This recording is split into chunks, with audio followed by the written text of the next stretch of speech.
Que Dios les bendiga, tengan un muy buen día. Quiero compartir con ustedes los primeros 3 versículos del Salmo 40, que dice de la siguiente manera: pacientemente esperé a Jehová, y se inclinó a mí y oyó mi clamor, y me hizo sacar del pozo de la desesperación, del lodo cenagoso, puso mis pies sobre peña y enderezó mis pasos.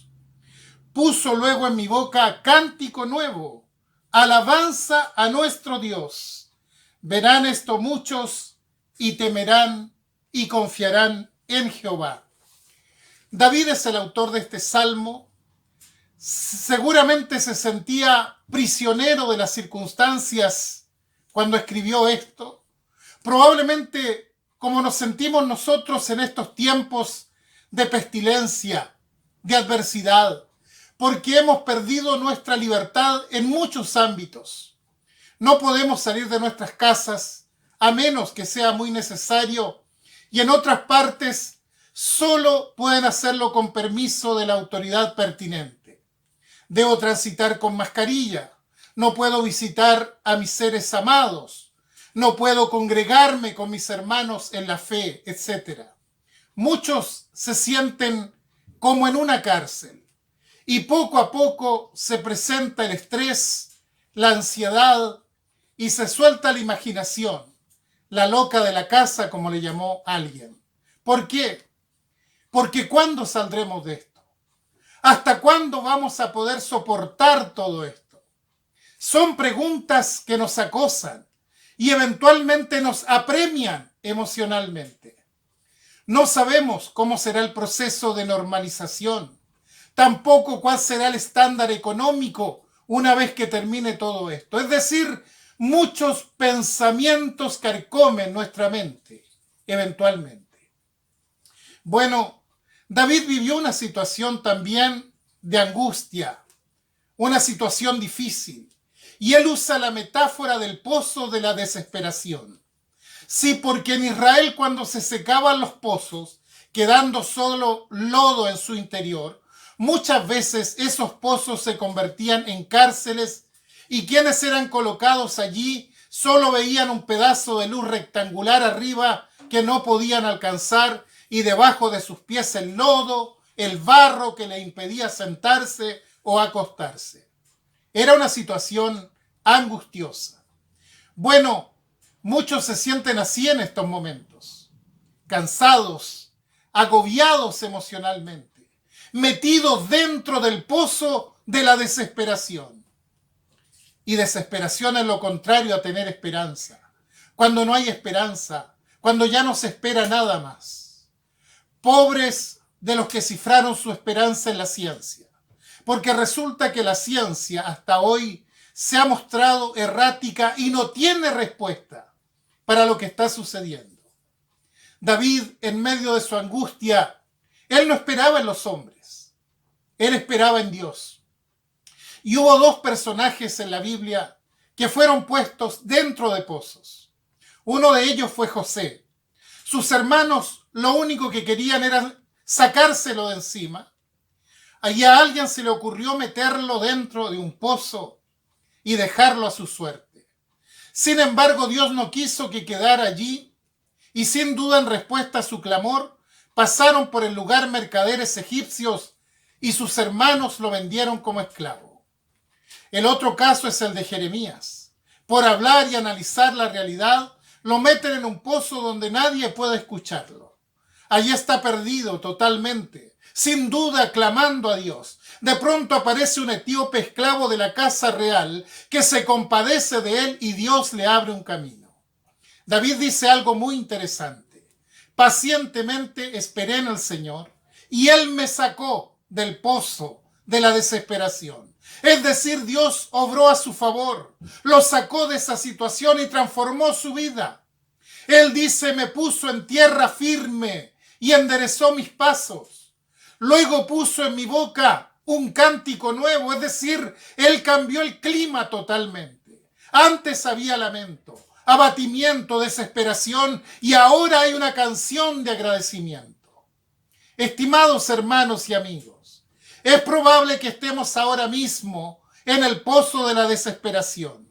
¿Qué podemos hacer?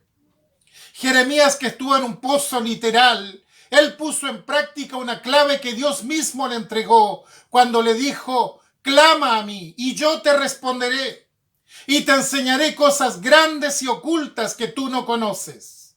En otras palabras, lo llama a no claudicar, a persistir en la oración y ruego, a clamar. Clamar es el pedido apasionado del alma.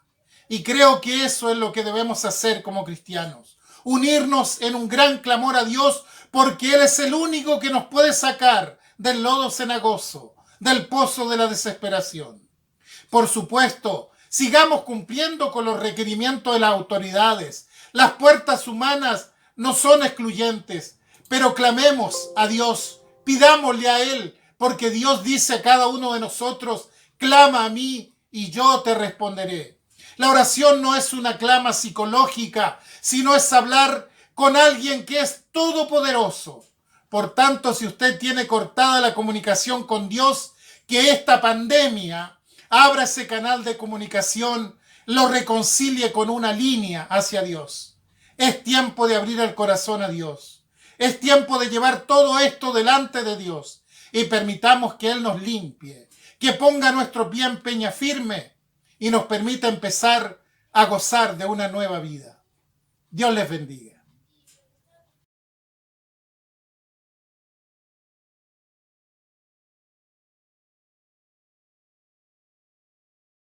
Saludos y bendiciones. Una vez más les invito a leer la palabra de Dios y pensar por algunos momentos en lo que está pasando con la humanidad en este tiempo.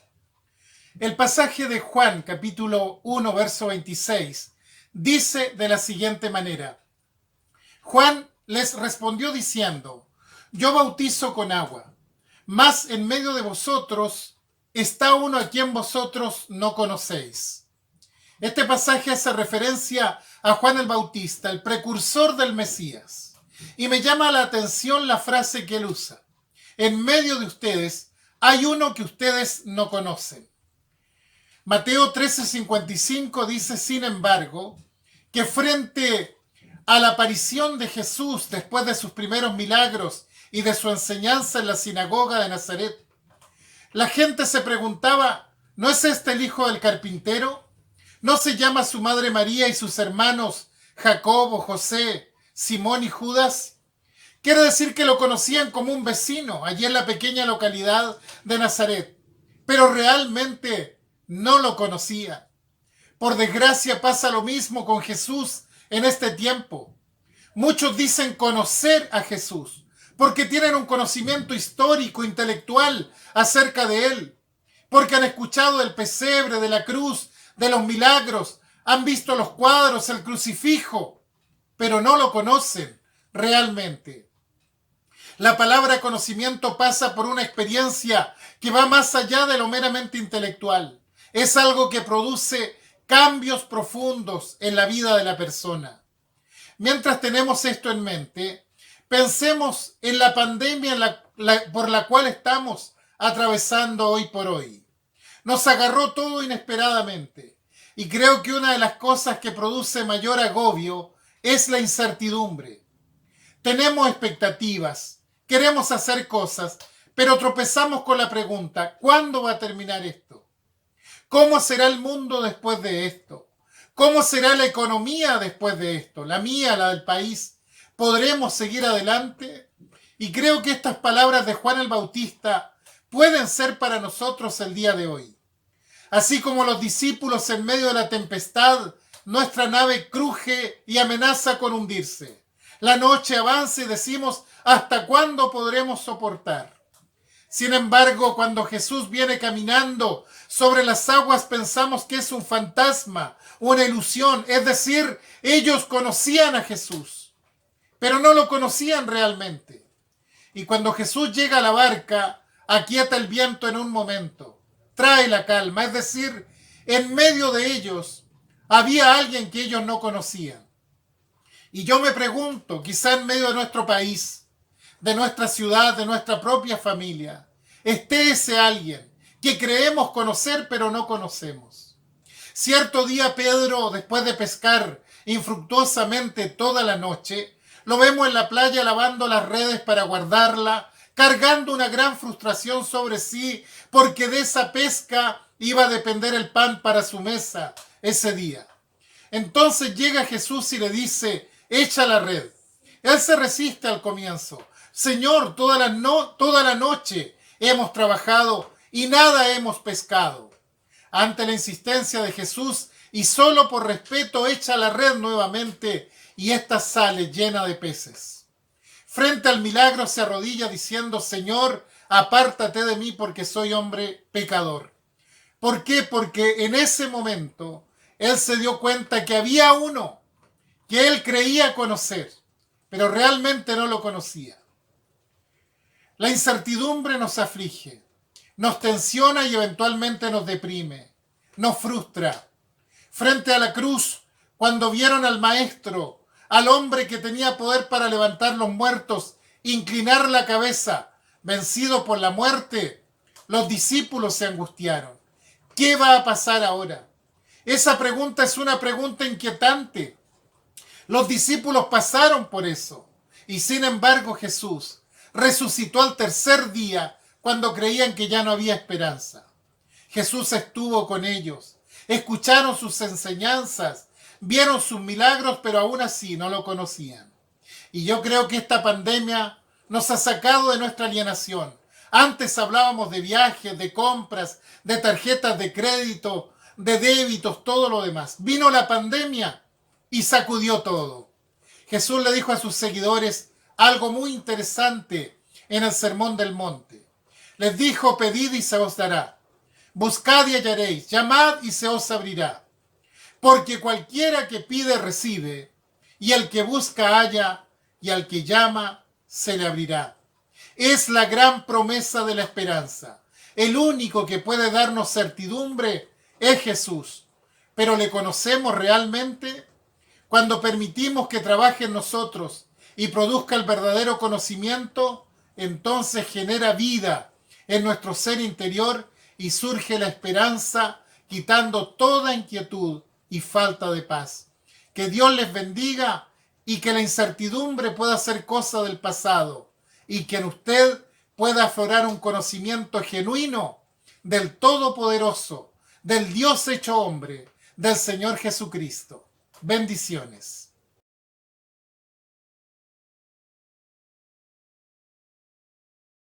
Saludos en la paz del Señor, que la gracia de lo alto esté en cada una de sus vidas y también en medio de sus familias. Vivimos tiempos de incertidumbre. Nadie puede prever a ciencia cierta cuándo va a terminar esta pandemia. Y la pregunta que muchos se hacen es, ¿qué cambios habrá una vez que esto termine? Algunos hablan de una nueva normalidad, es decir, lo que era normal hasta ahora ya no lo va a ser. Van a haber cambios. Ahora es interesante preguntarse qué tipos de cambio. Cuando cayeron las Torres Gemelas, el año 2001, se decía que después de eso el mundo cambiaría. Y hubo cambios geopolíticos, cambio en los protocolos de navegación aérea, y después con el tiempo, claro que se aflojaron algunos, pero en realidad no hubo cambios de fondo. Ahora, después que pase esto, ¿habrá cambios? Yo creo que sí, pero superficiales. ¿Se volverá normal probablemente andar con el tapaboca por la calle o mantener una cierta distancia física con la otra persona? Seguramente los medios de transporte van a reducir su capacidad de traslado de personas. ¿Qué sé yo?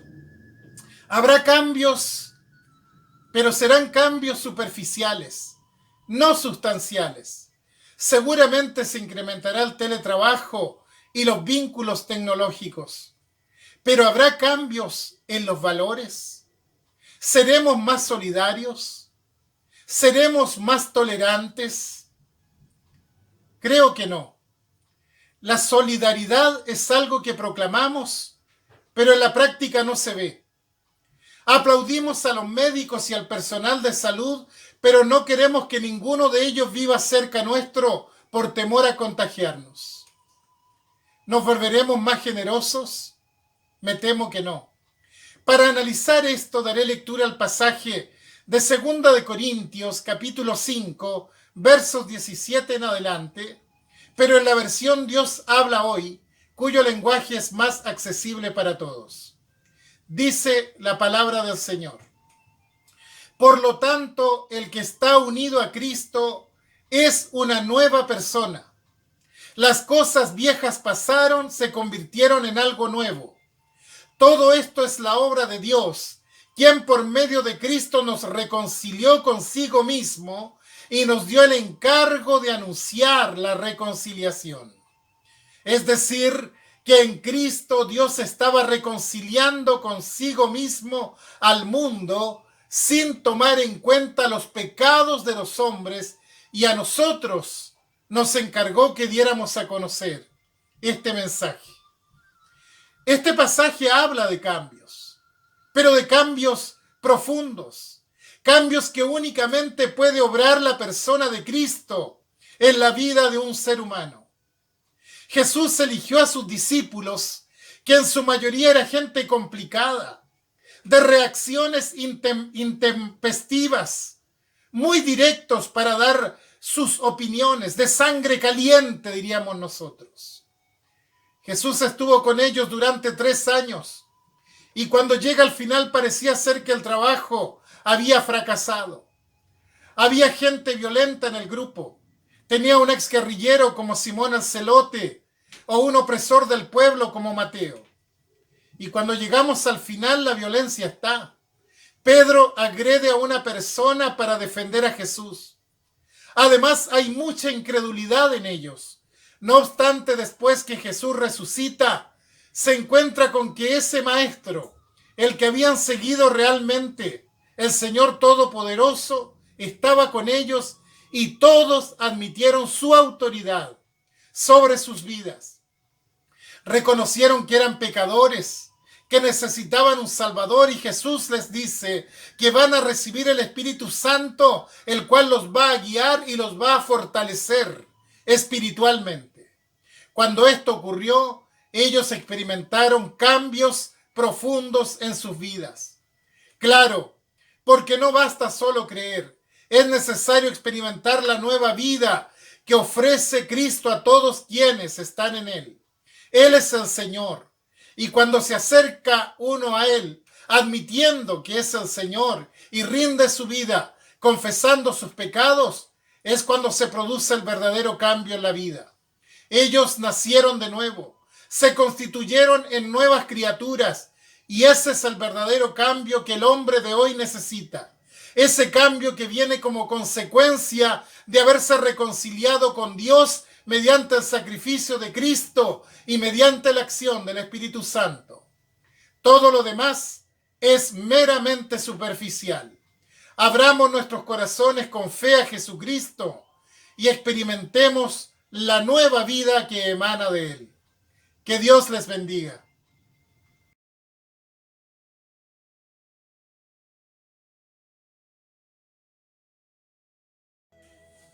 Paz del Señor sobre cada uno de ustedes. Les bendigo mucho y les invito a que tengamos un momento de reflexión en este día. Claramente, las noticias tienen un tema en común en este tiempo, que es este tema del coronavirus. Bueno, lo que usted o yo pensemos sobre el tema del coronavirus en realidad no tiene mayor importancia. Lo que realmente importa es qué piensa Dios al respecto. Porque todo discurso o toda opinión humana puede ser rebatida y quebrantada, pero la palabra de Dios es inquebrantable. Dice el Salmo 19:9 que las palabras de Dios son verdaderas y todas ellas son justas. Por lo tanto, es la palabra de Dios el fundamento más firme sobre el cual nos podemos afianzar en este tiempo. Dijo Jesús que escuchar a Dios y creerle es como construir una casa sobre la roca, no sobre la arena. Por tanto, mi invitación en este día es que usted escuche el consejo que viene de parte de Dios, pues su sabiduría es admirable e infinita. Lo que Él tenga que decir sobre nuestras vicisitudes, sobre nuestros temores, todo lo que Él tenga que decirnos al respecto, no solo es firme, sino que también es santo. El Salmo 19, verso 10, dice que las palabras de Dios son preciosas, más deseables que el oro, más dulces que la miel. Cuando Pedro respondió a la fidelidad a Jesús, él dijo: Señor, ¿a quién iremos? Tú tienes palabras de vida eterna. Así que no importa cuán difícil sea el tiempo que estemos viviendo, las palabras de Dios siempre traen gozo, siempre traen paz y son inconmovibles. La pregunta que surge entonces es: ¿qué tendrá Dios que decirnos en este tiempo tan difícil que estamos viviendo? ¿Cuál será su consejo para que nos mantengamos firmes en medio de esta tormenta? Recuerde, la dulzura de la palabra de Dios no ha terminado, sigue vigente para todos nosotros. Por lo tanto, no estés triste, no te sientas desanimado. Ten en cuenta que el mismo Dios que puede detener el coronavirus solo con un chasquido de sus dedos, pero no lo ha hecho, es el mismo que puede sostener nuestras almas en lo que dure esta pandemia. Yo sé que surgen muchas dudas. Hay gente con una liviandad e ignorancia horrendas que blasfeman el nombre de Dios, ridiculizando muchas veces el sacrificio de Cristo. No toman la Biblia porque tampoco creen que ella fuera la palabra de Dios para nosotros. Lo peor que pudiéramos hacer en este tiempo de tanta vulnerabilidad es ponernos altivos ante la autoridad de Dios. Si has leído la Biblia y te has informado sobre cómo llegó a tus manos, te darás cuenta que no es un libro ordinario. Muchos reyes y emperadores hicieron lo posible por hacerla desaparecer. Y ya ves, mientras esos reinos cayeron estrepitosamente, la Santa Escritura sigue más vigente que nunca. Hay una gloria divina en cada una de sus páginas. Su contenido encaja perfectamente en el vacío que tiene el alma humana.